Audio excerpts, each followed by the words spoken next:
Hello, hello. I think we are live. Welcome to Female Forward Fridays.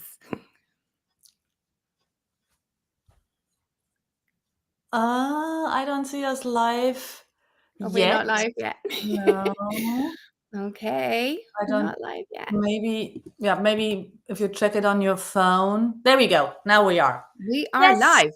we Yes. are. We are live. Good morning, good afternoon, good evening, wherever you are in the world. Welcome to another episode of Female Forward. We want to support Absolutely. your tech career. Yes, and we're live on YouTube for the first time. So I thought let's do some introductions.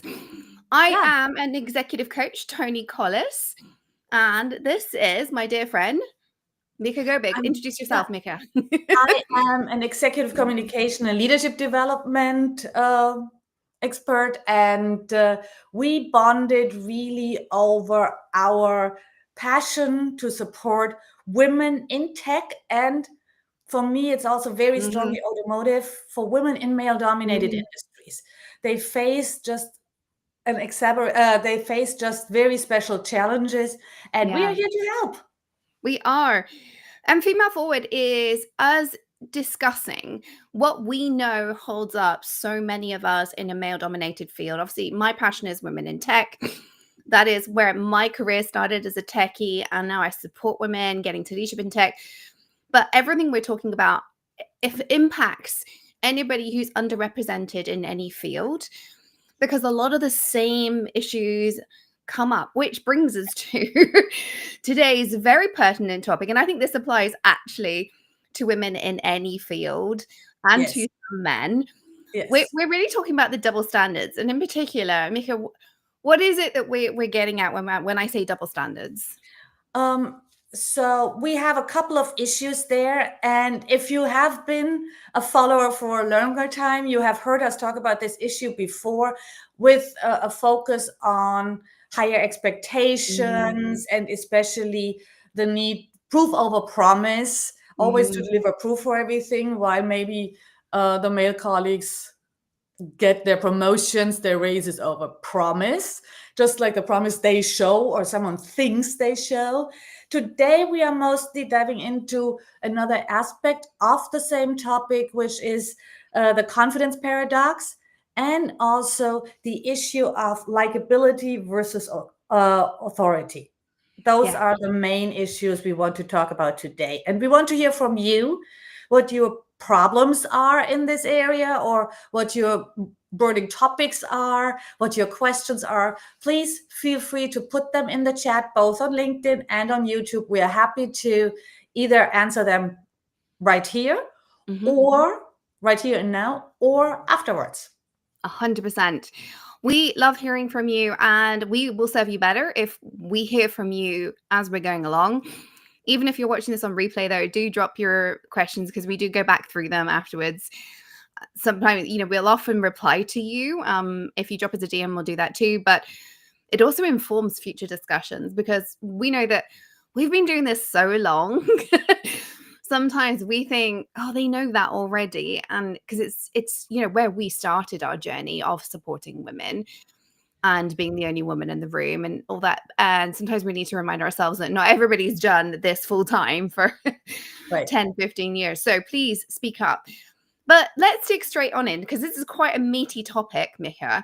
Yeah. The first thing I know that we want to talk about is what you and I refer to as this confidence paradox, where we're either perceived as too confident and we're told we need to be more confident, or not confident enough. And there's this Goldilocks zone. We're not too soft, we're not too harsh, we're just right. Yeah. Can you give us some examples of when this crops up in the workplace, particularly for us as leaders?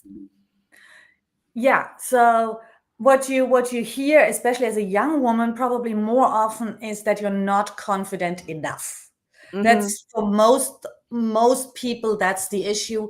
Probably a lot of women having grown up like with a good girl education, upbringing, have a very high respect for people in authority. That's what they're trained to do. That's what they are socialized to have. And there's nothing wrong with respect. Yeah. But there's a gray zone where respect just turns into something like obedience, where being humble turns Mhm. into being this Yeah. thing. I can't disagree. I can't say anything. I just have to take what this person says at face value. So that's where many women, especially, but also men, start out.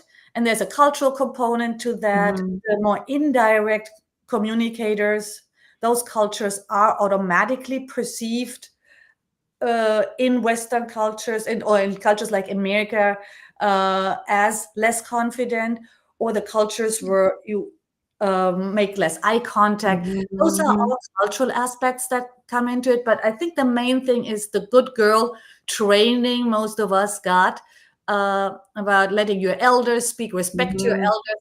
And that's basically Yeah. taken to the extreme. Here's the interesting thing I've experienced. I have had a conflicting narrative of my confidence my entire life, starting as a young teenager. There was a seminal moment for me, which actually is the root, in my opinion, of my imposter syndrome, where I think I've mentioned this on this show before, where I found out from a friend at school that the head of physics had said Tony's not as clever as she thinks she is. Right. It was Yeah. a confidence comment. That knocked my confidence massively. I massively toned down, but I even as little as 10 years ago, I would be in a room with a group of leaders. I'd have one leader tell me I wasn't being confident enough as a bit of private feedback. You need to not say the word just, Tony. You not need to apologize. And I'd have somebody else telling me I was too confident, too brash, too speaky uppy in the same meeting. Yeah. Yeah. And this is the you're damned if you do, damned if you don't, coming back to us that we talked about before. Right.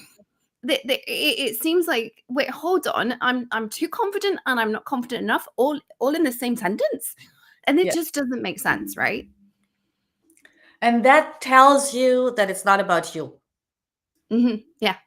I mean, that's the first comment, because obviously you cannot be too confident and not confident enough at the same time. There are Yes. many things we can do do and be at the same time, but that's not one of them. Yeah. So that shows you that this is absolutely subjective and tells you at least as Mhm. much about the other person as it tells you about yourself, Mhm. probably a little more, and about Mhm. society. Mhm. So that's the first thing. The first thing where you can at least a little create a Mhm. little distance between you as a person and the narrative. Mhm. Mhm. And I think this is where I would say to women I work with, we need to do a reset here.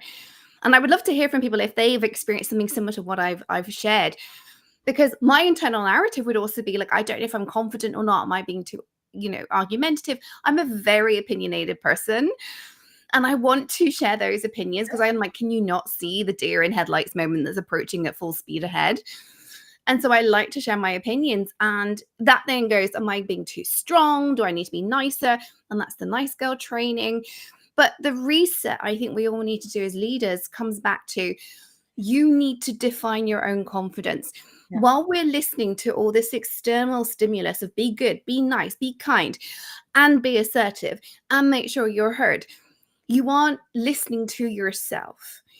And by listening to yourself, I don't mean listening to the years of indoctrination to be nice. I mean, genuinely have self awareness of, does this feel like the kind of thing I should be asserting? Am I not asserting it because I'm fearful? Or am I not asserting it because now is not the right time, because it's not the right message to get across? Those two things are very hard to pull apart after years of indoctrination to be nice. But that's where true confidence comes from, I think, is that ability to discern, is it me not speaking up because I'm fearful, or am I not speaking up because it's not a good idea? Yeah. That's what we need to figure out. Or because it's not my battle to pick.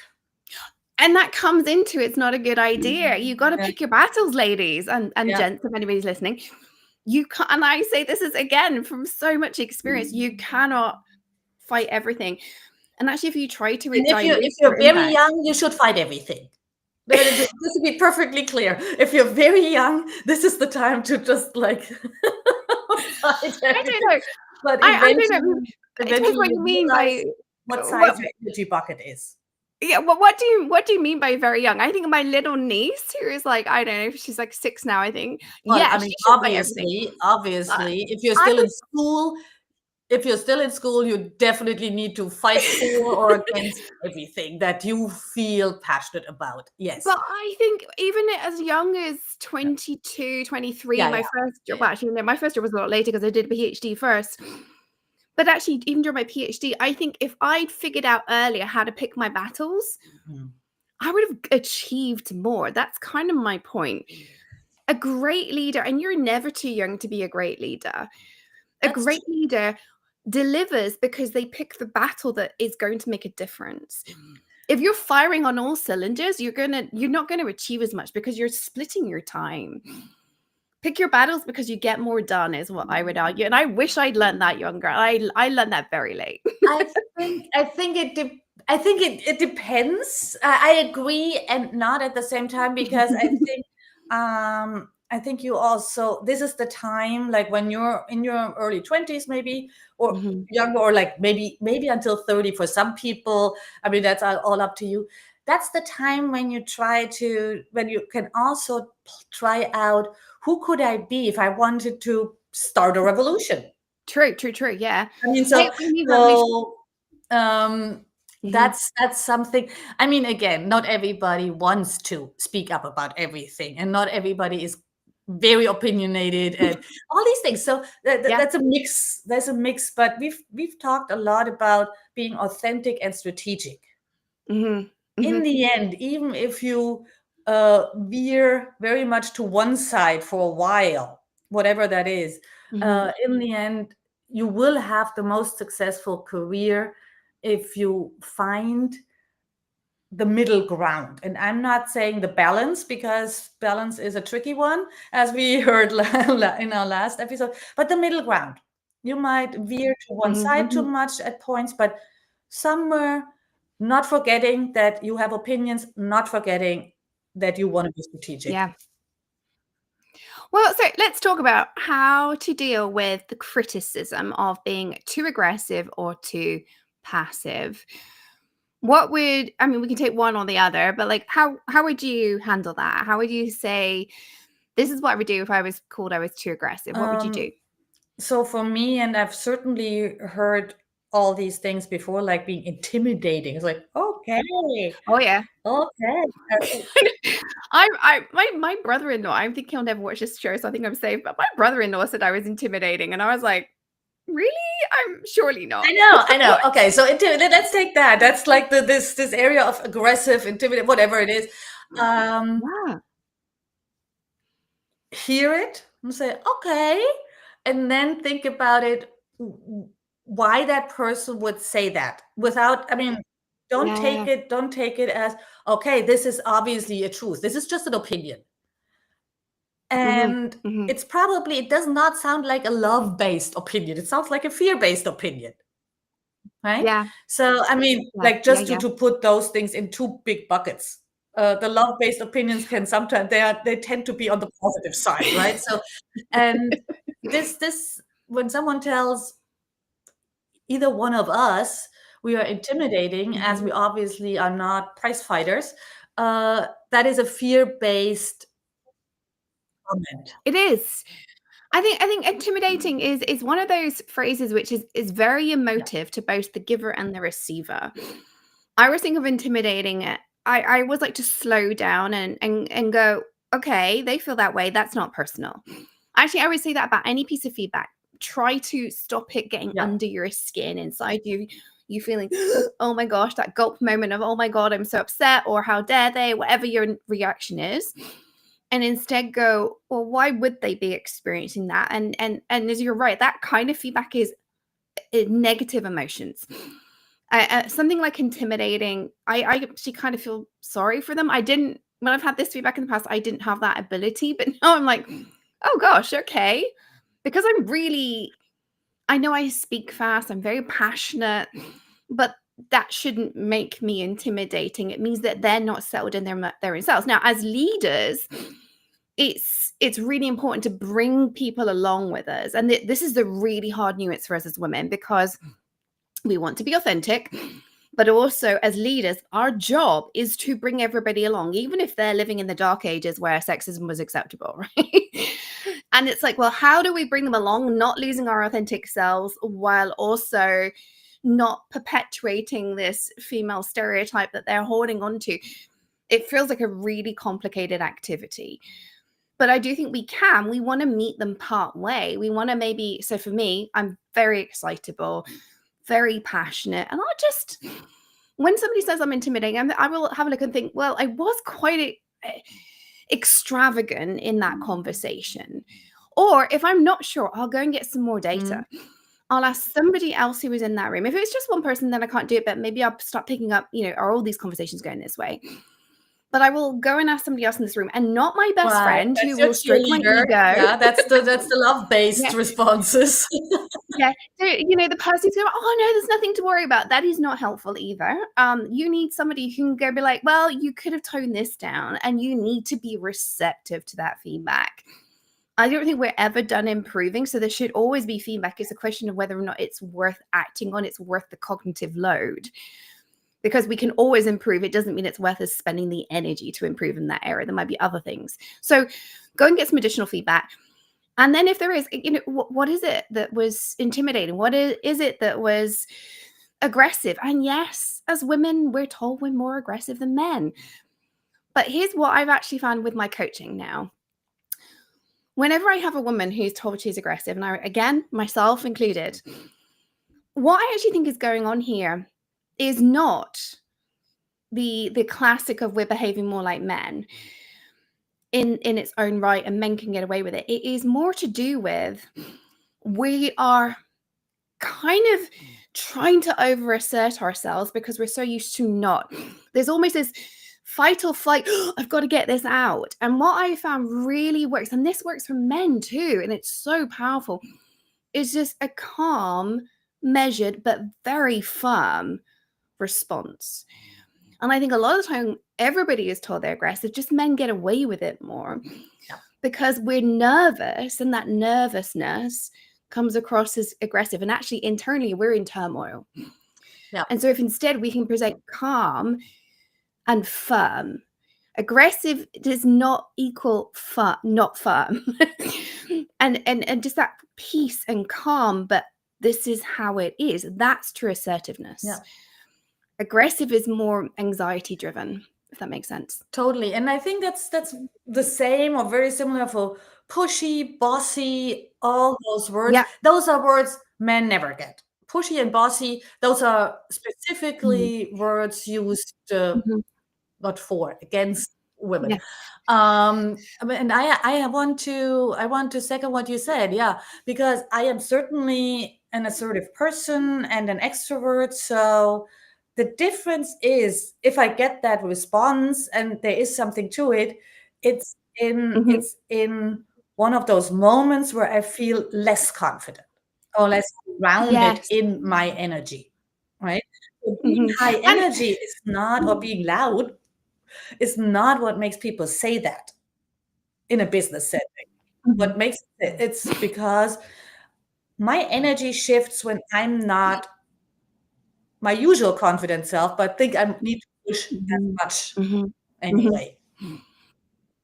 I mean, one of the things I really want to jump in on here is something I say a lot around here. So apologies if you've followed me for a while and you've heard it before, but it bears saying, and it's very easy for this to be taken out of context. So please listen to everything I say, not just snippets.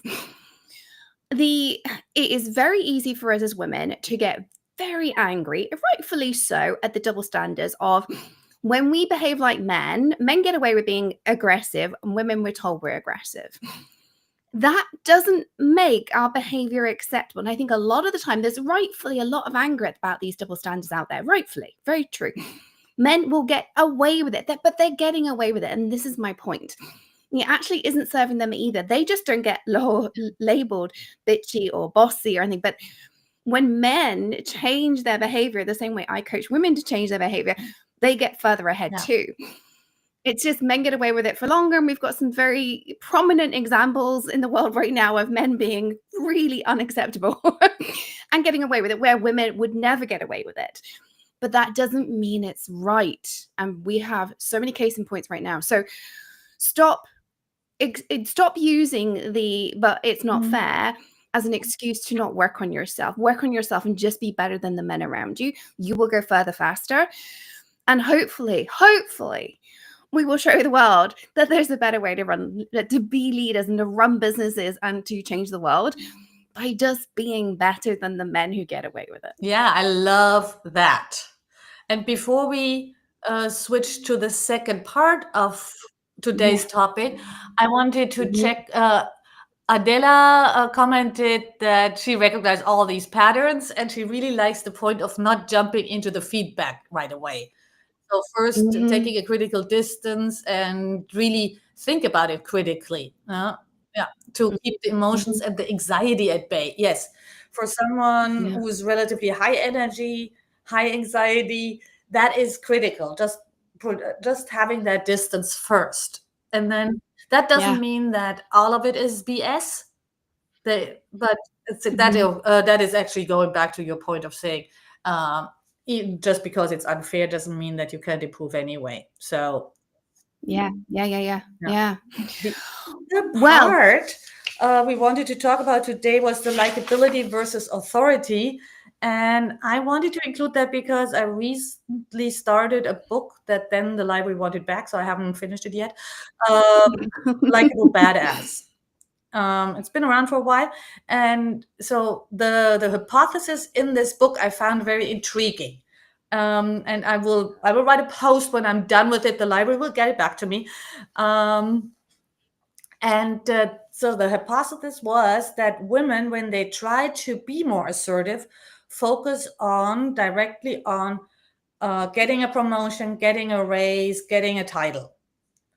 While in her research, she has found that many men actually get focus on getting the authority and like basically being first picked in a school team, right? That establishes you as a character everybody else wants to be around too. So now we don't have to think about our devastating sports careers, if that's the authority in their environment, that people, when they hear the word leader, think of them. So she says that's the step many women leave out, building that authority or respect in their people first. What do you think about that? Well, for what it's worth, I was never picked on the sports teams. That was not my strength. So that's why I quickly moved away from that example. But I think authority is very, very important. I think when we focus on, I actually would go further and say any narrow tunnel vision is not going to serve you. So focusing on authority is not going to serve you. Focusing on likability is not going to serve you. Focusing only on promotion is not going to serve you. You've got to take the bigger context. Yes, have a goal of a promotion, but then ask yourself, what is it that's going to get me that promotion? I would say as a leader, authority is more important. And one of the hard conversations I have with all of my clients as they go up the rungs is your team shouldn't just like you because they like you. You might have people that like you, but they are not your friends if they report into you. Because at some point, you're going to have to give them tough feedback. At some point, you might have to lay them off or fire them or give them a pip. At some point, you're going to be the person that says, no, you're not getting a bonus this year. They are not your friends. Likability is not a leadership trait. Authority is a leadership trait. Respect is a leadership trait. I can respect people, but not want to hang out with them over tea and coffee. And kindness, it doesn't mean I don't. Also, we need to just with like and kind. Yes. Yeah. Do you want to tell us what the difference is between the two? The likability is really a people-pleasing trait. So definitely people-pleasing is not a leadership trait. That makes sense, right? So that's where the likability comes in. And the likability is tied in with what we talked about before, the good girl, the nice girl. While being kind often includes tough feedback. It's just not delivered in a way that it's not rude. So you actually also, if you disagree on a topic and not give the person the idea that you are Mhm. disagreeing with them as a human being or Mhm. like as a professional, right? So that's the difference. Yeah. Kindness is, of course, being helpful is part of being kind, Yeah. but that as a mentor, for instance, I think I'm a kind mentor, but that means my mentee does her homework. I'm not doing Yes, it and you for push them. them for it. So, I mean, just a case in point this week with my team, one of my team is going through a tough time personally. So being kind there is saying, "What do you need off your plate? How can I help?" Moving stuff to other members of the team, making her calendar more flexible. That's yes. kind. This same week, one of my other team members, I have called her out Mhm. on something where she is procrastinating, doing something. It's hard, it's uncomfortable for her. And I told her, "Hey, I want you to have a go by the end of the week and you're going to get back to me."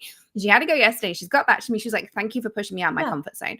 I had to put my foot down with her. We've been skirting around this for 3 weeks. And I was like, "Wait, hold on. She's not getting on with it." And so I gave her a deadline, which I don't often do. But for her, that was the kindness she needed. And now she's taking action. She's like, "Oh my God, I can't believe I waited so long. This is so good.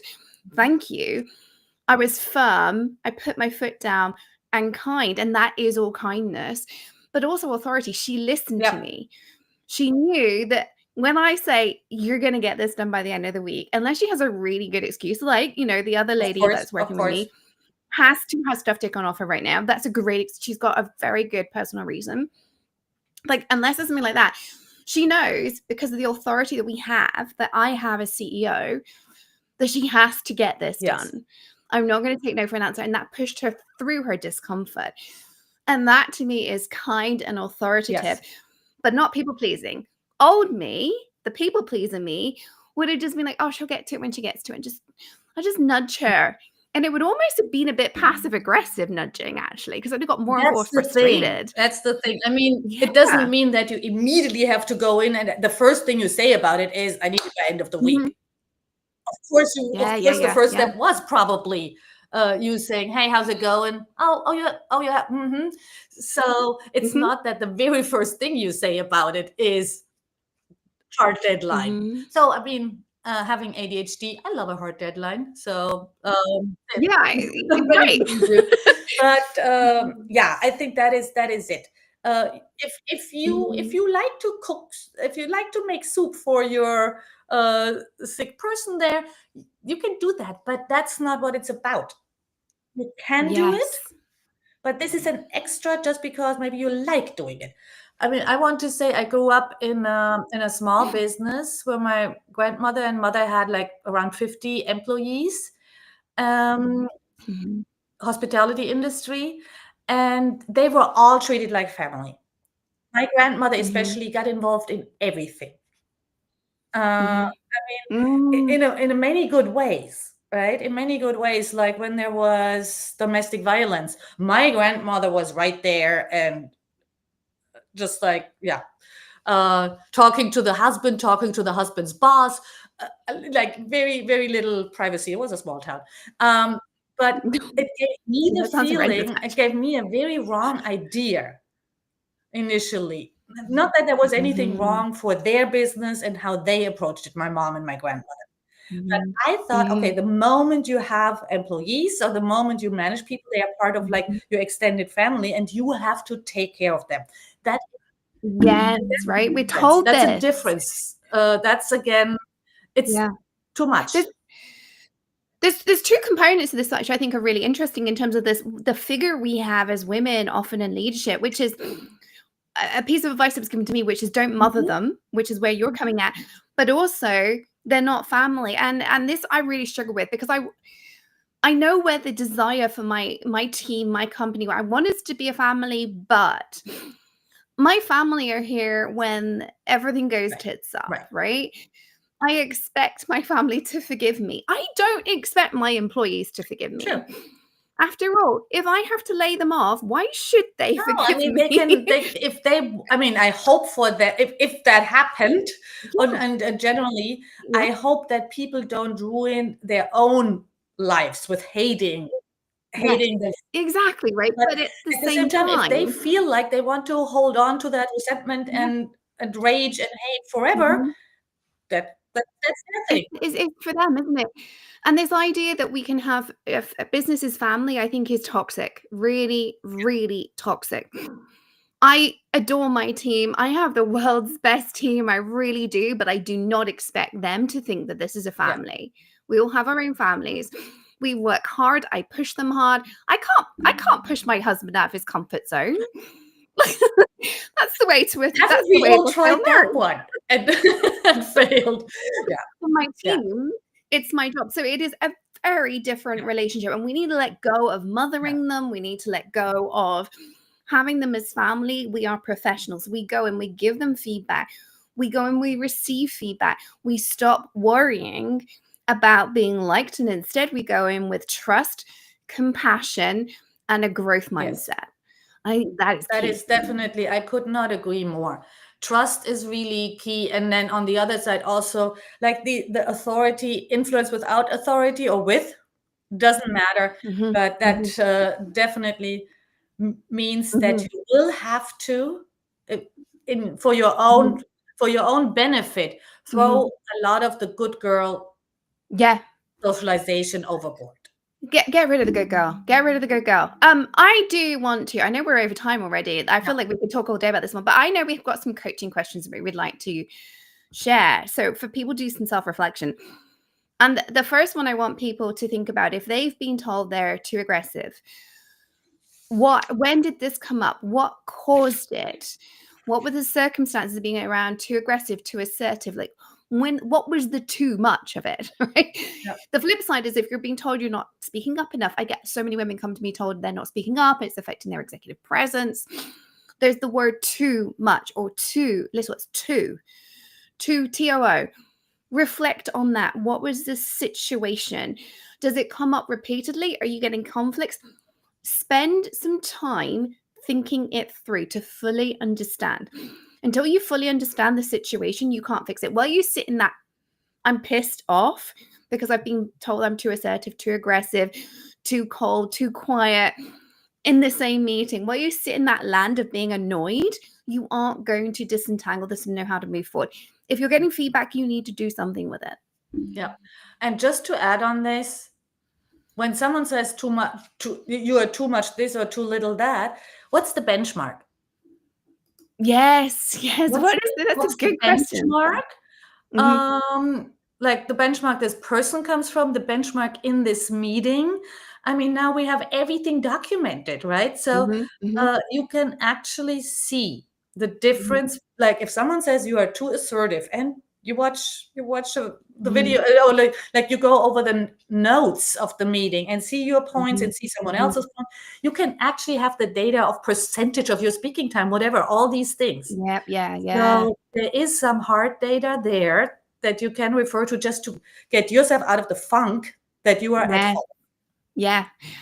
And I would say once you've got that awareness, I want you to then ask yourself, who do you want to be? This is the step to getting yourself out of that funk, as you say, Mika. Like, who do I want to be? Do you want to be the executive who has opinion and is prepared to share them? And that's why a lot of the women come and work with me. They want to do that. They just don't know how. Right? Or do you want to be the person who stays quiet? There's as much as I am here to give every woman a voice, some of you, and it's perfectly fine, some of you don't need that. I do. I want the whole world to hear us as women, but if you are okay not being heard, ask yourself, well, what does that look like? How do I want to show up? This is where the authentic self comes from, and trusting yourself. You've got to figure out, what do I want? You've got to take that feedback and then say, what do I want to hear from that? What do I want to do with that? And then you're going to figure out a route forward. Yep. I just let that stand because that's a very good bow tied for this topic, considering that we have so little time. Of course, we I could know. talk Um, about this um, all day, but it also leads us relatively directly because I mentioned this. Guys focus more on getting the respect of their yeah. surrounding. So when the promotion comes up, someone Mhm, says leader, everybody thinks of you. mhm, I think that is something we will also talk about in the next. It will be touched upon in our next events. So, of I think course, it's a bit later because our next one, we've actually got a guest on, haven't we? I think we're talking about that particular point in about a month's time, but in 2 I think weeks' it's in a time. month's time. Yeah, yeah. Yeah. So, Let me just open. I was not prepared, people. Sometimes 8 a.m. is very early. Yes, well, next time. Oh yeah. I actually titled that episode. That was not AI. The episode is called "Do You Suck or Do They?" Yeah, AI wouldn't do that.